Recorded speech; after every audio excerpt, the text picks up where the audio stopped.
เสียบต่ออีกรอบเพราะว่ามีการเปลี่ยนแปลงนิดนึงลูกหลานเฮาไปทางใดแล้ว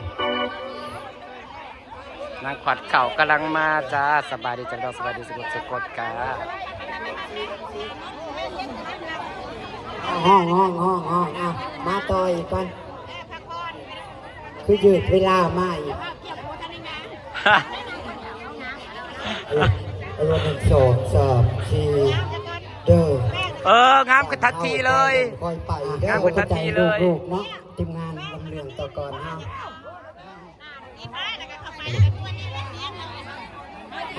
รอจังหน่อย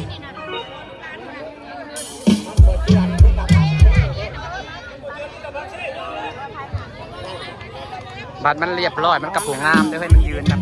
ไม่ใช่คือผู้สาวขึ้นใหม่ไงคุณนะไม่เล่างามเลยไม่เล่าไปเองเพราะรับอยู่เลยมันงามเลยเบาเองเพราะรับมันงามและเห็นลำซีไหลลงงานอายก็ยืนคอยมองก็ยืนจ้องลูกนางขวัดเข่านะหายเนี่ยกินนะโอ้ยหายเนี่ยกินนะวันนั้นก็ดีเราลูกชายได้เอาเดินเอามาคือว่าผมคงที่ข้างนอกเอาแบตเตอรี่เราสิบเบอร์อะไรนี่แล้วเนาะอากาศจะเป็นใจอยู่เนาะไม่ได้จะโอ้ดาวเด้อพี่น้องเอาไปเมื่อขบวนน้ำกันไงมันปวดพื้นเนาะเพื่อแสดงความสามัคคีไอ้พี่น้องเอาเห็นว่าบัดชมสว่างเอามีความสามัคคีกันได้เนาะแต่ขันใจให้บรรลุคนมาจ้ะว่าวัดหูโต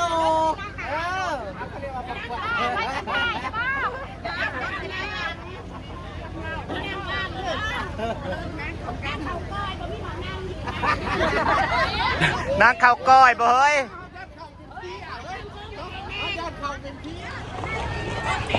อันนี้โตกินเพี้ยเขาได้เข้าใจข้าบ้านกินยัดการมา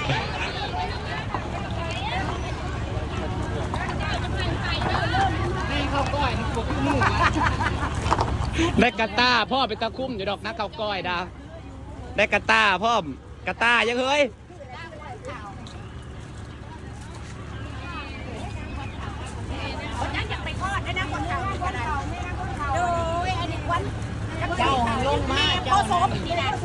มันได้วิวใดเห็นบอกเอาไล่โซดไป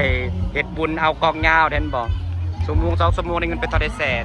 มันเป็นว่ามันเป็นวิวธรรมชาติวิวบ้านเฮาอันเด้มันแบบว่าพื้นฐานนั่นนะแบบว่า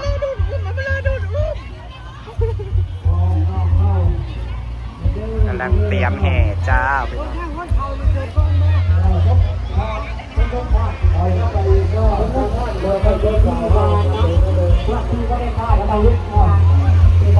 โทรศัพท์กระแบตเปิดวะไร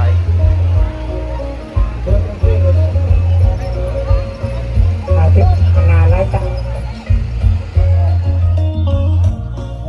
บนกลุ่มเขาประจำปีเนาะของเราบรรทุกสว่างของเขาเนาะ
ไปเชียง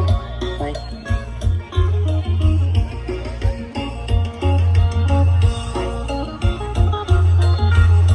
ขันน้อยเอาเม็ดกระตุ้มขึ้นสว่างรักษาบ้านบ้านเฮาสวยงามเนาะเดี๋ยวเกิด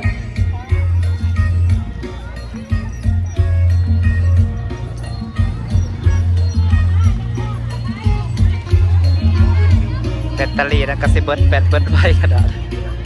ถ่ายทั้งตั้งทั้งนอนเนาะ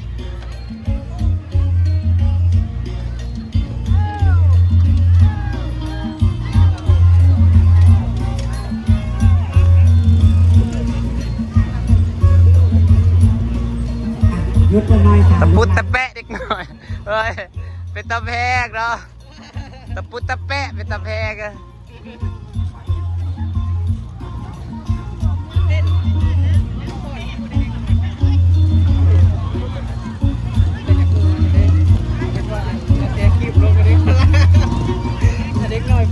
ทีมมาตั้งนี่นะแถวทางเอามา ย่างมือได้บัดนี้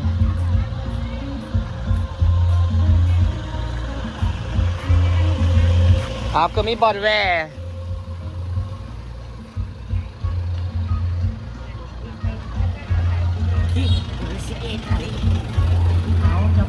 ขับไปได้11 นาที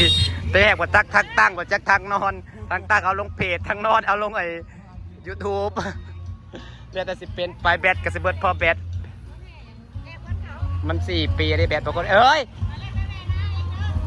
โอเคเดี๋ยวเต็กโทรหาตัวก็หุ่นดีเฮ้ยมันผัดงามขึ้นเนาะเป็ดยังมาอีลีมันงามขึ้นเป็ดยังมาอีลี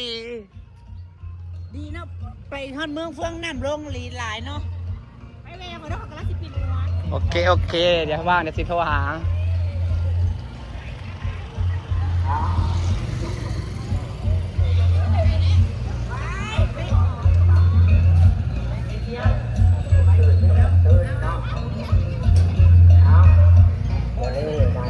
ไป